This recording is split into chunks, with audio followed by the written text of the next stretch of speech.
Bismillahirrahmanirrahim. Assalamualaikum warahmatullahi wabarakatuh. Selamat siang, teman-teman. Waalaikumsalam. Selamat siang. Oke, jadi pada hari ini kita akan melakukan diskusi kelompok lagi mengenai CBL yang ketiga tentang kasus penyakit gangguan darah ya teman-teman, atau onkologi. Nah, sebelumnya saya Pitra NIM 093 selaku moderator, dan juga ada Mbak Desti Agitna NIM 089 selaku notulen. Oke, jadi sebelum dimulai diskusi pada hari ini, untuk rules yang akan saya bacakan, yaitu yang pertama, itu klasifikasi istilah dan konsep, waktunya itu 20 menit. Kemudian yang kedua, identifikasi permasalahan, waktunya itu 20 menit. Yang ketiga, brainstorming, waktunya itu 30 menit. Yang keempat itu analisis permasalahan, waktunya 15 menit.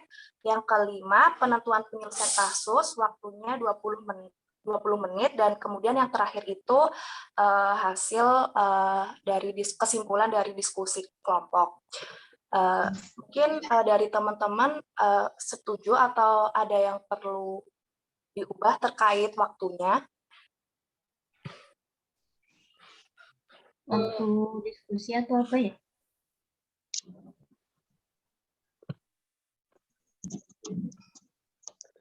Dengaran nggak ya suara?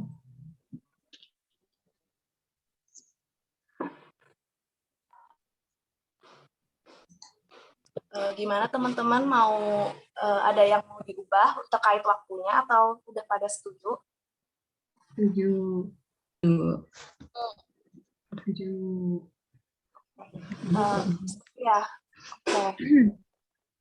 Langsung aja ya teman-teman, kita ke sesi diskusi. Jadi untuk yang pertama itu klasifikasi istilah dan konsep. Nah, sebelumnya teman-teman udah baca terkait kasus yang kita dapat belum? Ya, mungkin dibacain lagi ya terkait kasusnya. Mungkin ada yang ingin membacakan kasusnya? Iya, boleh, Mbak. Oh ya, oke, silahkan Yulita.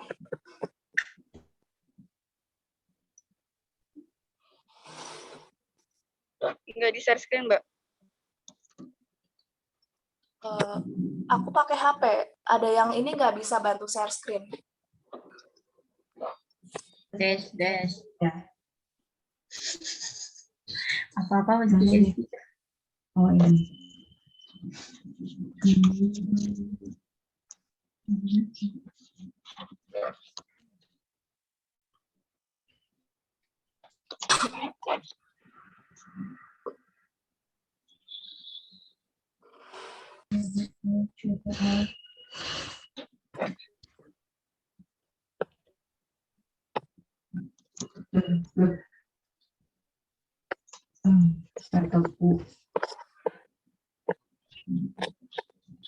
Guys, maaf laptopku kayaknya nggak bisa share screen. Pari. Ya, kenapa deh?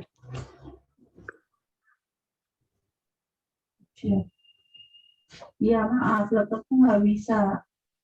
Coba aku. Ganjit. Oh, kalau misalkan nggak bisa, untuk mempersingkat waktu, mungkin saya bacain aja kali ya? Ya, Atau gimana? boleh.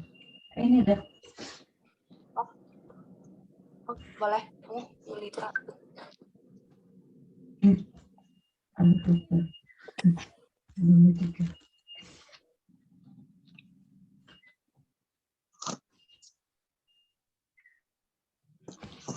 Baik, di sini ada kasus yang dimana waktu masuk pasien itu tanggal 18 Oktober 2021 pukul 9.23. Kasusnya, Nyonya AK datang ke rumah sakit untuk kontrol kanker serviks.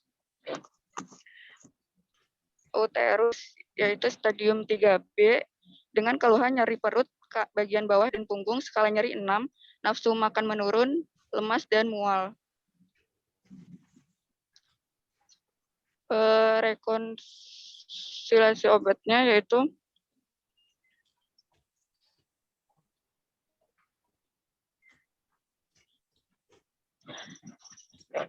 tidak terjadi alergi.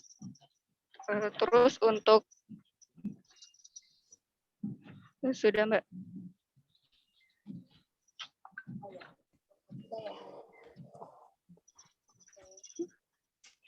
Jadi tadi itu kasus yang kelompok kami dapatkan.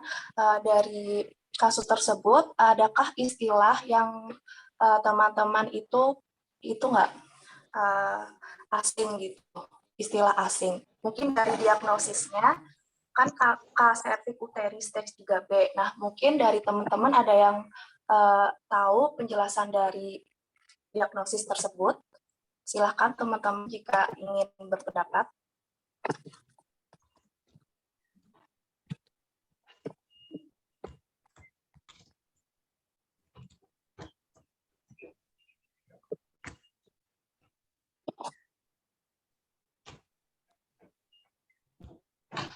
Oh ya, saya mau menjawab ya. Kalau kanker serviks 3B itu tumornya udah meluas sampai ke dinding panggul atau menimbulkan hidronefrosis atau fungsi ginjal. Mungkin dari teman-teman lain punya pendapat lain, silahkan.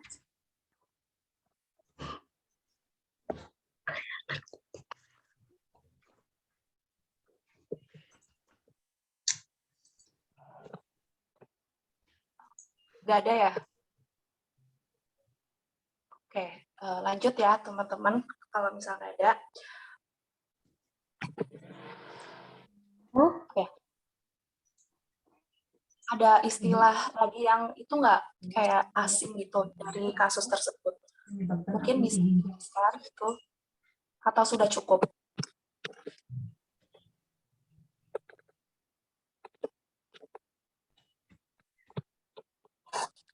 Mana, Pit?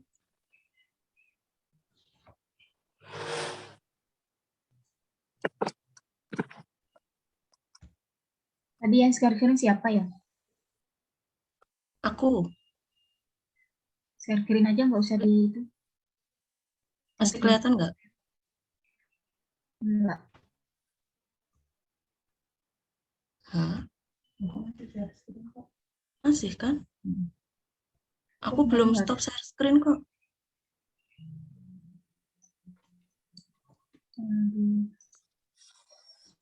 Oke, gimana teman-teman? Ada pendapat lain tidak? Kamu tahu deh. Aku sebetulnya boleh ngomong nggak sih? Oh iya. Bahas obat-obatannya dulu, bahas penyakitnya dulu, kategorinya apa. Ya, mungkin itu nanti kita satu persatu dulu kali ya dari kasusnya. Kalau untuk bahasa apa tadi? Yang Tadi kan, nggak dimengerti, kayaknya semuanya udah dimengerti deh. Lanjut aja. tadi kan sudah dijelaskan ya terkait penjelasan dari kanker serviks. Nah, di sini teman-teman ada yang mau menjelaskan terkait patofisiologi dari kanker serviksnya mungkin? Mau coba. Oh ya, boleh, silahkan.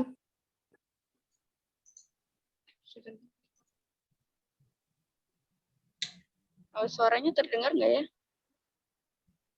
Iya, terdengar kok.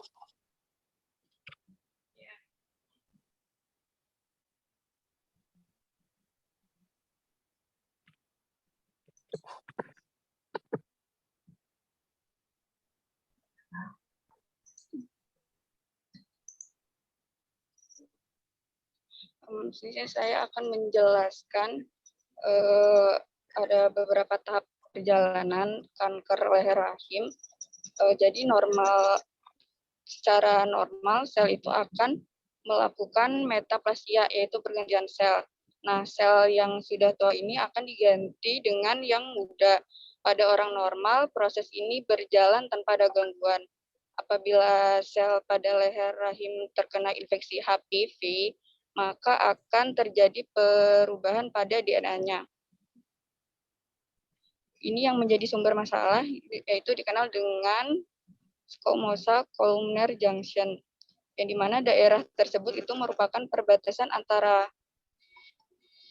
antara sel berbentuk kelomar dan berbentuk squamosa pada permukaan leher rahim tersebut. Nah, saat terjadi metaplasia atau pergantian sel yang sudah terinfeksi oleh HPV tersebut, maka akan menjadi abnormal, yang itu disebut dengan displasia.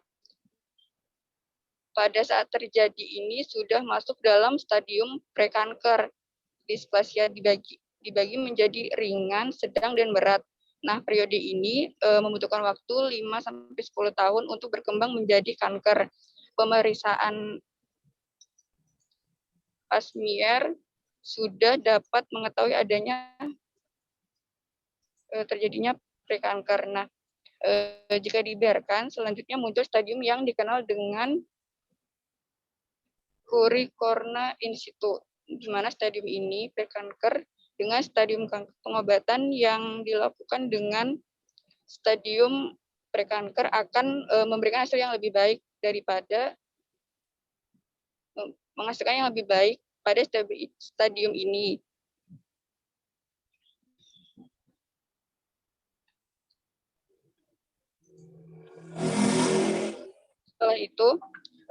Selain itu, tidak semua sel yang mengalami displasia itu akan berubah menjadi keganasan. Kondisi tubuh penderita, semisal daya tahan tubuh yang turun, bisa menjadi salah satu faktor perubahan sehingga menjadi keganasan tersebut atau kanker. Terus, kanker itu merupakan pertumbuhan sel baru yang ganas yang terdiri dari sel-sel epitelial yang cenderung menginfiltrasi jaringan sekitarnya dan menimbulkan metastasis. Sementara karsinoma serviks itu merupakan keadaan di mana sel-sel epitel pada daerah serviks uteri. Nah, hampir epitel pada daerah serviks uteri ini didahului. Udah. Kalau udah lanjut aja, waktunya sedikit. Hampir semua karsinoma serviks ini didahului dengan derajat pertumbuhan prekanker, yaitu displasia dan karsinoma in situ. Nah, proses perubahan itu yang terjadi dimulai di daerah squamous columnar junction dari selaput lendir Porteo tersebut. Seperti itu. Stadium 3 kanker ini, kalau stadium 3 kanker itu meluas ke bagian bawah vagina, terus kemungkinan kanker telah menyebar ke dinding pelvis dan simpul-simpul getah bening yang berdekatan.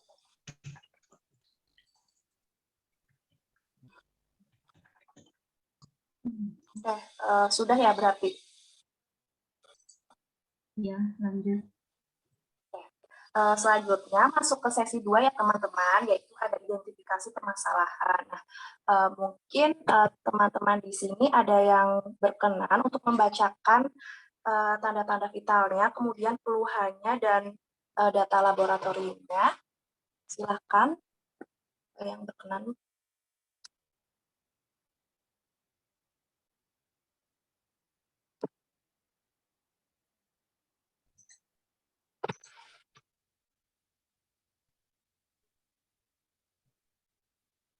Siapa yang mau baca?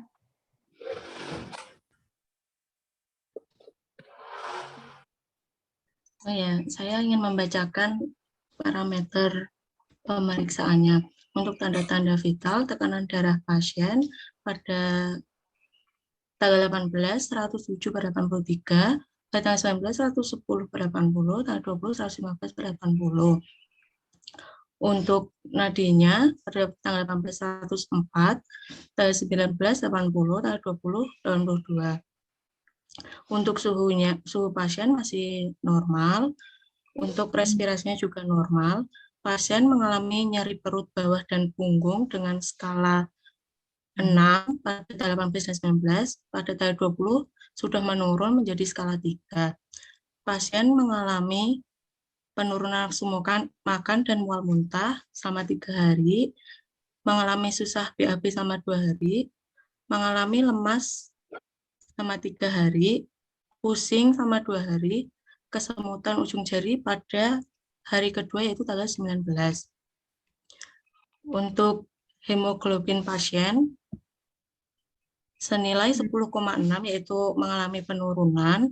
Untuk leukosit, trombosit, urin darah dan kreatinin darah pasien nilainya masih normal.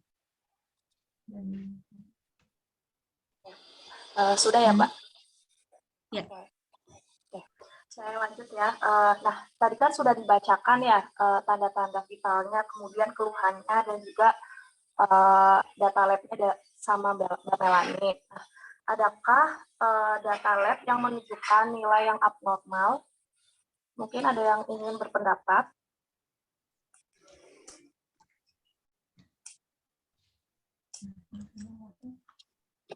Nilai HB pasien kan 10,6. Sedangkan nilai normalnya kan 11,7 sampai 15,5. Jadi kemungkinan kalau berdasarkan nilai HB pasien mengalami anemia. Mungkin selain nilai HB, adakah nilai parameter lain yang abnormal?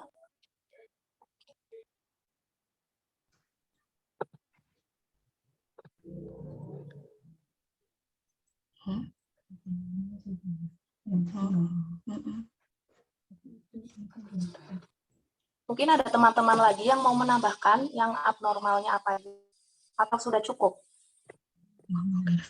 Kayaknya di sini udah normal semua deh, udah rentang, tapi kita nggak tahu. Oke, Karena di lanjut sini- ya. Ya, Sebentar. gimana?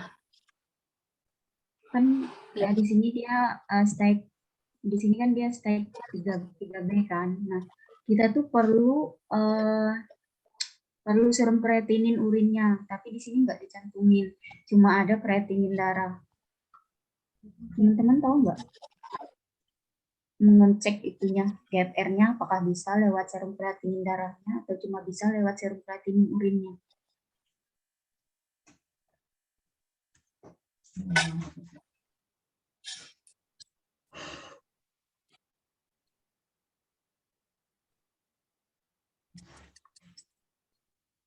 Mana teman-teman ada yang punya pendapat lain? Atau sudah cukup?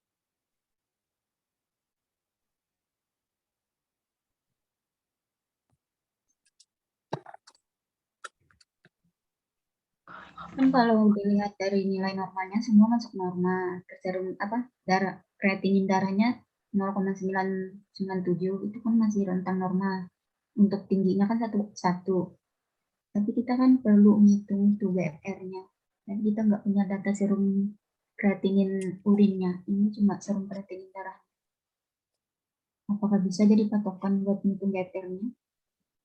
Karena kalau dia udah 3B, dia itu udah fungsi ginjalnya normal. Ada yang udah dapat referensi?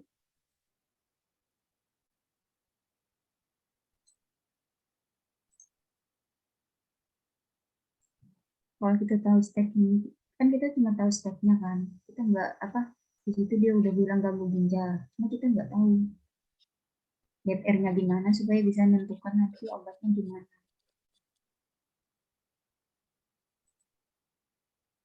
Gimana teman-teman? Atau mungkin lanjut ke pengobatannya dulu kali ya? Atau gimana? Ya, aja dulu sambil-sambilnya di referensi. Oke. Ya. Terkait pengobatan pasien, apakah ada yang mau membacakan pengobatannya? Silakan jika ada yang mau.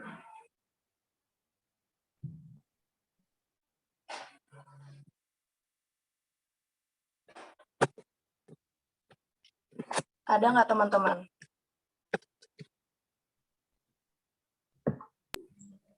Ada nggak yang mau bacain? Riwayat pengobatan biar aku yang baca coba. Oke, cepat. Waktunya sedikit. Kalau dari riwayat pengobatannya itu pasien mendapatkan injeksi dexamethasone 10 mg itu 1 jam sebelum kemo dari tanggal 18 sampai tanggal 20.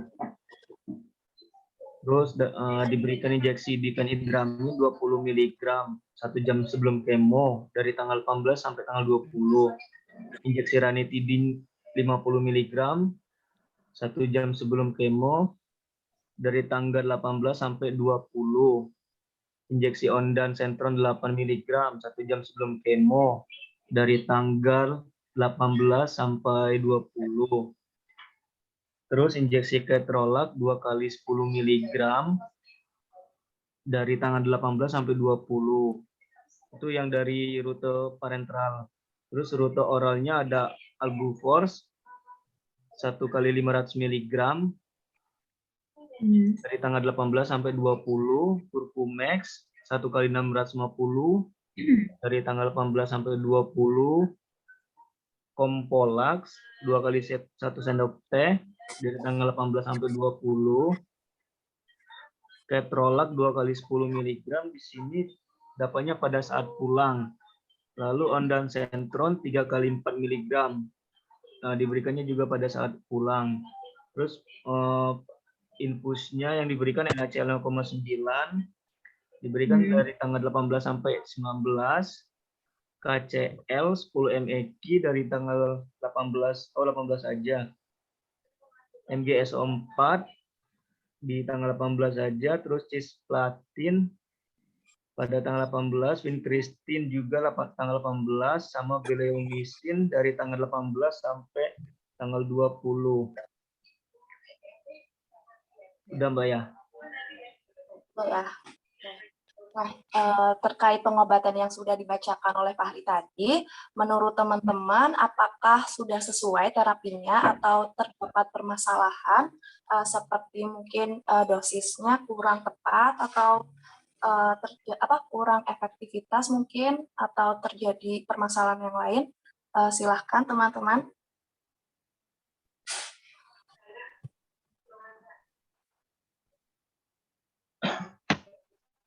Ini kenapa nggak gitu aja? Misalnya, tadi bacanya obat kankernya yang mana aja. Misalnya ini kategori obat untuk apa aja, ini obat untuk apa aja.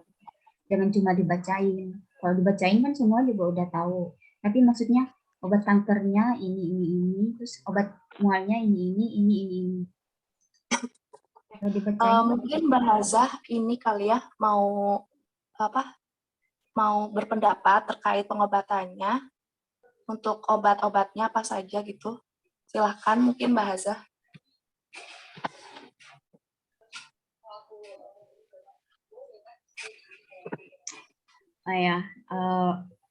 Di kasus ini kan dia kanker stadium 3B ya, dari sumber yang saya dapat. Yang 3B ini kan dia udah meluas, dia ada ke abnormal ginjalnya. Untuk obat anti kanker yang utamanya sendiri itu ada 3, cisplatin sebagai analog platinum, vincristin sebagai alkaloid tingkat, dan bleomycin sebagai antibiotiknya sendiri. Nah, untuk 3 ini udah sebagai anti kankernya. Untuk yang KCl MgSO-nya itu sebagai terapi hidrasi untuk pemakaian cisplatinnya sendiri. Jadi kalau dia menggunakan cisplatin itu dia harus diberikan MgSO 4 sama KCl-nya. Itu yang untuk terapi IP pasiennya. Untuk terapi penanganan mual muntahnya sendiri itu ada injeksi dexamethasone, injeksi difenidramin, ranitidin sendiri itu untuk stres ulcer pasiennya. Di sini ada injeksi ketorolac. Ketorolac sendiri ini untuk nyeri pasca kemo pasien. Di sini ada Albuforce ya. Setahu saya Albuforce ini obat yang bisa digunakan untuk ginjal. Berarti dari sini kita udah tahu ginjalnya mengalami masalah. Selain dia termasuk 3B tadi.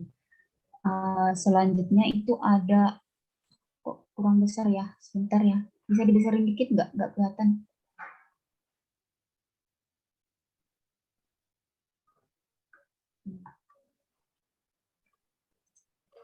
Yang selanjutnya itu ada Curcumex. Yang lain ada yang tahu Curcumex buat apa? Makan bukan, Mbak? Gimana? Buat nafsu makannya bukan ya? Curcumex kan? Iya. Isinya apa aja? Gimana? Isinya apa aja, tahu nggak? Kalau isinya curcumex, Kandungannya. curcumin bukan, lupa, antara aku cek dulu.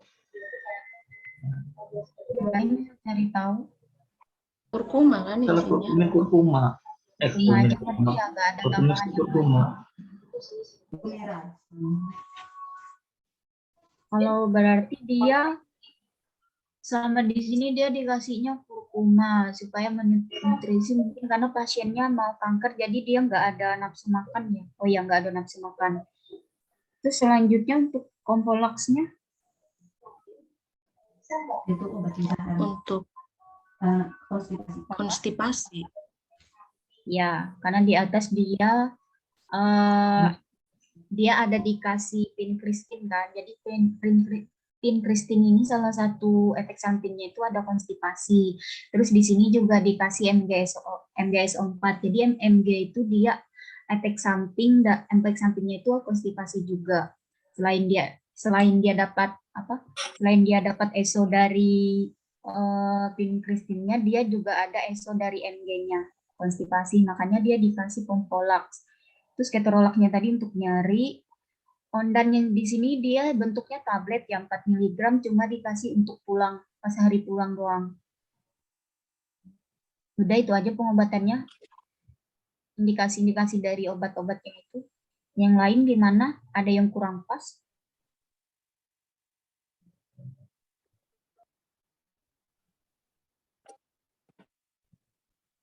Untuk mualnya gimana? Apakah sudah pas? Menurut teman-teman gimana? Kalau kemarin itu saya baca di NCCN, kan pasien udah ngalamin nyeri skala 6 kan. Kalau skala 6 kan udah masuk nyeri yang moderate. Itu biasanya dikasihnya opioid. Kalau menurut teman-teman Berarti di gimana? sini, oh iya, ini kan kategorinya udah 6. Kalau ketorolak kan cuma NSAID cuma untuk NSAID, iya. ya, ketorolak cuma NSAID buat NSAID itu biasanya untuk yang ringan doang. Sedangkan di sini skalanya udah 6. 6 itu udah termasuk sedang. Berarti di sini terapinya ada kurang tepat ya untuk ketorolaknya. Berarti DRP-nya tidak tepat ya? Ya, dari pengobatannya mungkin yang pertama kita untuk nyerinya ketorolak. Dia nggak bisa untuk pasien yang nyeri skala 6. Bukannya tidak bisa sih, maksudnya tidak kurang gitu. Kurang mengatasi nyerinya kan, soalnya di data juga kan pasien di hari pertama sama hari kedua kan juga masih nyerinya kan masih skala 6 kan, padahal udah di terapi sama ketorolak.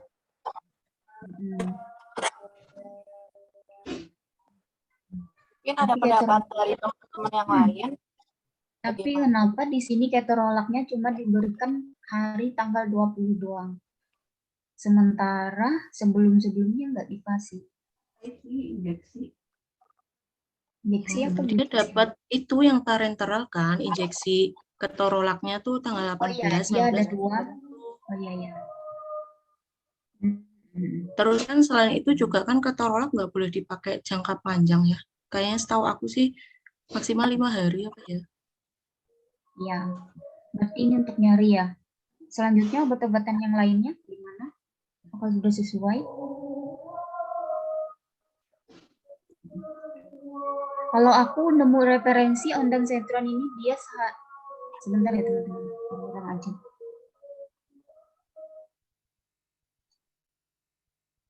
Sebentar.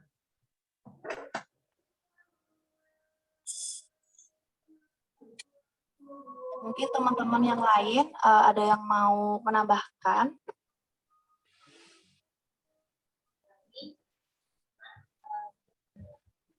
Mana tadi?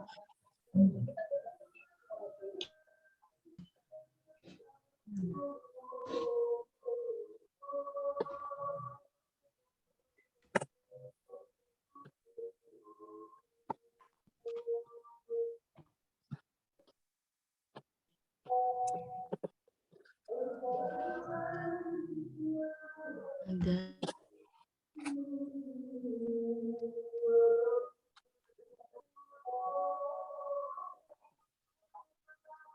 Gimana teman-teman, ada tambahan DRP lain mungkin? Sebentar lagi aja. Bentar, Pit, lagi azan, Pit.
Udah ya.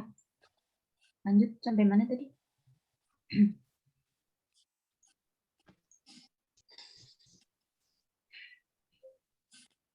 Sampai mana tadi? Sampai ondannya. Oh ya, dari Iya. sumber yang aku cari, ondan itu dia oralnya dikasihnya 16 mg per harinya untuk mual muntah pasien. Nah, sedangkan di sini kan dia cuma 4 mg 3 kali sehari. 4 dikali 3, 12. Berarti dosisnya kurang ya untuk menangani mual muntah pasien. Kamu on lagi. Mati. Mana yang lain? Kalau dari yang aku cari, kan pasien untuk kemonya dapat cisplatin, vincristine, sama bleomycin. Pada cisplatin dia dapat menyebabkan mual muntah itu frekuensinya sampai 90% lebih.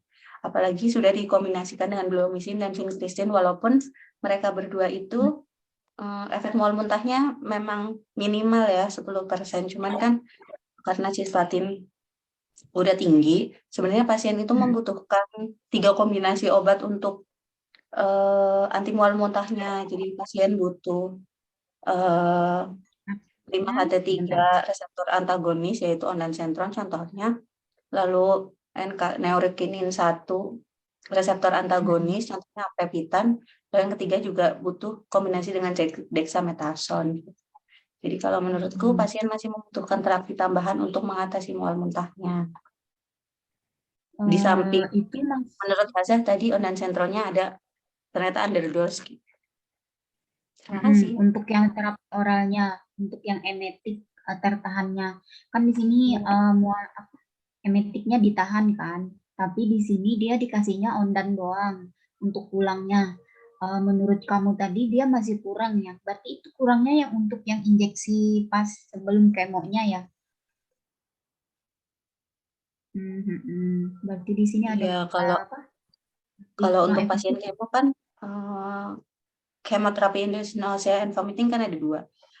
Saat itu juga saat dilakukan kemoterapi dia bisa menyebabkan mual muntah, juga yang delayed nausea and vomiting, maksudnya mual muntahnya setelah kemo gitu. Kalau untuk yang tambahannya mungkin yaitu untuk profilaksis mual muntahnya, jadi emang diberikannya sebelum kemo. Berarti di sini untuk terapi mual muntah sebelum kemonya masih kurang ya untuk menangani mual muntahnya. Untuk setelah kemonya juga untuk setelah kemonya dia kayaknya kurang untuk ondansetronnya untuk dosisnya sendiri. Oh ya, untuk selanjutnya.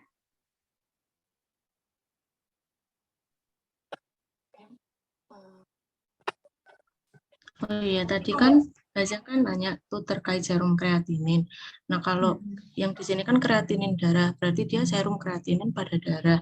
Kalau yang serum kreatinin yang urin itu pakainya kan clearance kreatinin. Berarti kan kalau dilihat dari data lab di sini kan dia bisa buat ngitung GFR pasien.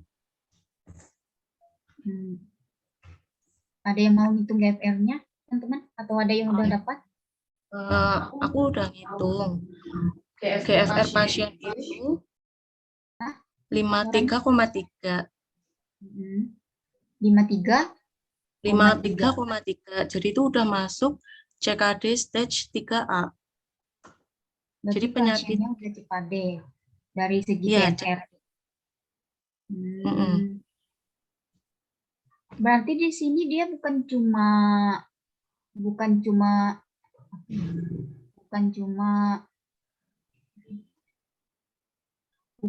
kanker, tapi di sini dia juga ada komplikasi lain yaitu CKD. Berarti terapinya ini pas nggak buat pasien CKD, teman-teman? Cisplatin, pirfenidin, sama bleomisinnya. Kalau yang saya baca sih untuk terapi kankernya untuk pasien yang CKD itu nggak bisa pakai cisplatin.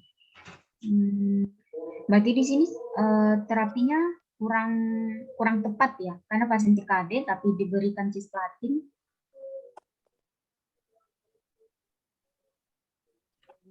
Gimana? Iya, menurut saya seperti itu sih Mbak Hazah. Kalau yang lain gimana? Ya, yang lain gimana?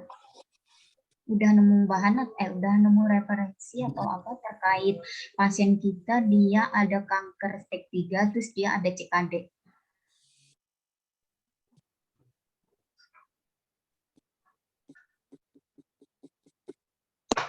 Ada. Berarti harusnya nggak pakai cisplatin ya, Mbak? Dari yang saya baca sendiri, cisplatin itu dia netotoksik ke ginjal. Jadi kalau dia ginjalnya udah abnormal, fungsinya udah kurang, terus dikasih lagi obat seperti cisplatin yang kerjanya berat di ginjal, berarti nanti takutnya dia dia bukannya malah mengobati kanker pasien, malah dia memperburuk kondisi dari CKD-nya pasien. Ya mungkin ada yang udah tahu obat selain cisplatin buat terapi kanker stadium 3-nya?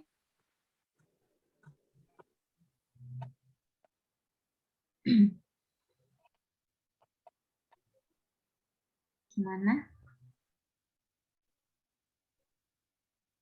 Atau ada yang udah dapat di Permenkes atau di NCCN-nya sendiri?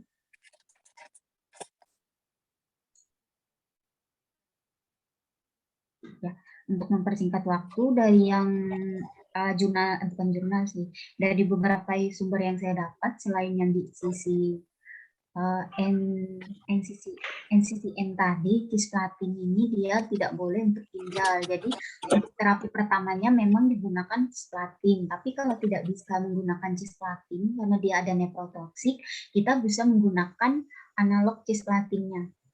Jadi dia analog dari cisplatinnya dia lebih aman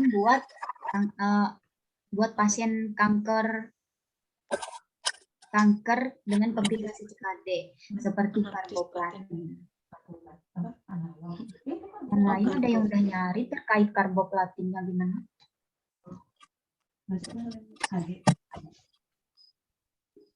Ya, mungkin beri kesempatan sama yang lain ya Mbak. Mungkin ada yang lain yang ingin berpendapat. Itu kalau yang saya baca di Jurnal Indonesia tuh tata laksana yang pasiennya, jadi itu kan pasien melakukan kemoterapi, selain yang tadi yang bilang Mbak Azia buat diganti ke karboplatin, kalau di situ tuh dijelasin kalau pasien bisa diberikan hemodialisis. Oh, berarti Dilakukan dia hemodialisis. Setahu saya hemodialisis itu untuk pasien CKD, bukan untuk menangani pasien itunya kankernya. Kan di sini fokusnya kita kan ya. Iya, tapi kan pasien juga CKD tuh, maksudnya bisa membantu buat penanganan ginjalnya pasien. Ya, itu untuk ginjalnya. Maksud saya obat untuk kankernya sendiri. Dia kan emang butuh hemodialisa karena dia CKD, tapi itu kan tidak membantu, bukannya tidak membantu, arahnya itu pengobatannya itu bukan buat untuk kanker untuk tumor, untuk kanker yang di dalam tubuhnya, dia cuma buat untuk membantu CKD-nya. Nah, sedangkan maksud saya sendiri ini untuk cisplatinnya ini bagaimana penggantiannya sama yang karboplatin tadi? Ada yang udah nyari?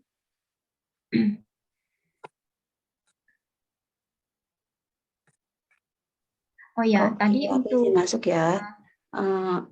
Sebentar. Kalau menurut kalau dari pendapat aku sendiri sih, pasti namanya terapi kemo pasti kan sebenarnya tuh dia kan juga membunuh sel ya. Yang dibunuh itu selnya enggak cuman sel kansernya, sel kankernya. Jadi sebenarnya emang resikonya itu sangat tinggi. Cuman kan di sini kita memberikan terapi yang terbaik ya untuk pasien, untuk meningkatkan kualitas hidupnya pasien juga. Untuk first line-nya memang menggunakan cisplatin.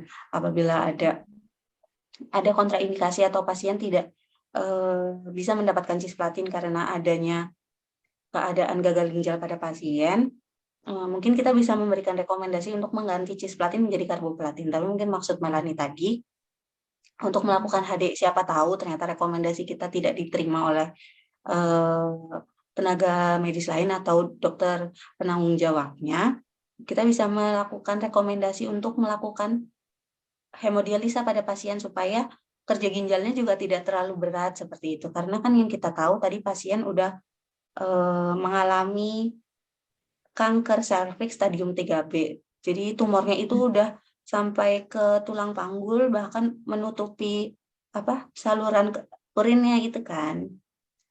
Jadinya cairan yang harusnya keluar tertutup mampet gitu ibaratnya, jadi nggak bisa dikeluarkan. Makanya kenapa mungkin pasien bisa dikategorikan pasien CKD stage 3 itu. Jadi bukan karena ginjalnya rusak atau gimana, tapi karena darahnya atau bukan darah ya, cairannya itu nggak bisa dikeluarkan oleh tubuh secara normal gitu, karena ada massa tumor atau kankernya itu sendiri. Jadi kalau proses hemodialisis sendiri kan darahnya gitu ya yang masuk ke dalam mesin gitu, dibantu untuk mengeluarkan cairan pada tubuh pasien. Jadi mungkin bisa juga saya lumayan setuju sama apa yang disampaikan oleh Melani untuk memberikan rekomendasi hemodialisis kepada pasien begitu. Terima kasih. Oh ya, Selain penggantian, jadi di sini inti poinnya selain penggantian obatnya tadi dari cisplatin ke karboplatin, ke terapi lainnya, terapi pendukung lainnya juga dilakukan hemodialisa ya. Gimana? Ini aku boleh share screen nggak ya? Gimana?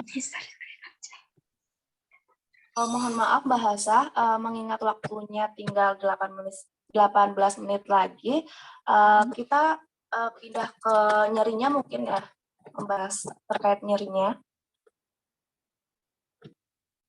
Bisa, tapi langsung jalan kayaknya nggak apa-apa deh dibahas, karena di sini fokus kita kan untuk pengobatan kankernya. Kalau nyeri kan cuma akibat dari dia setelah kemoterapi.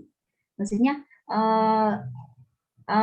fokus besarnya kita itu ke pengobatan kankernya sama yang CKD-nya. Kalau nyeri kan dia akibat dari karena mungkin karena kurangnya penanganan sendiri. Tapi kalau yang lain gimana untuk nyerinya?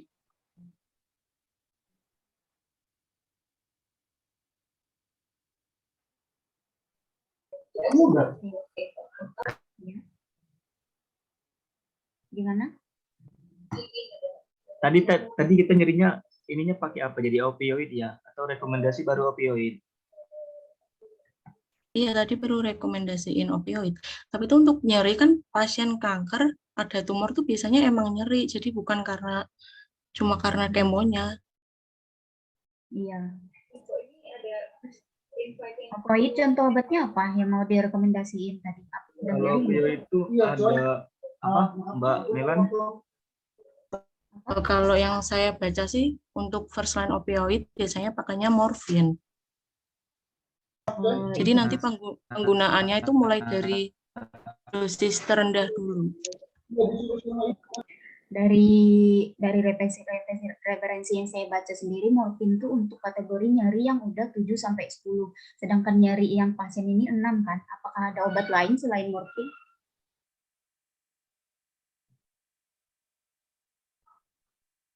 Opioid selain morfin? Aku izin masuk ya. Kalau yang ya Allah, gimana nih? Sorry.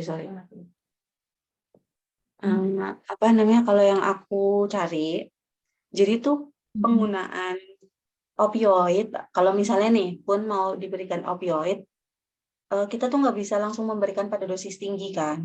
Terus jadi kalaupun diganti, ketorolaknya kayaknya juga nggak bisa langsung dihentikan gitu. Jadi kalau pemberian opioid itu harus dititrasi, harus di tapering up, tapering down. Jadi nggak bisa langsung tiba-tiba tinggi atau nggak bisa.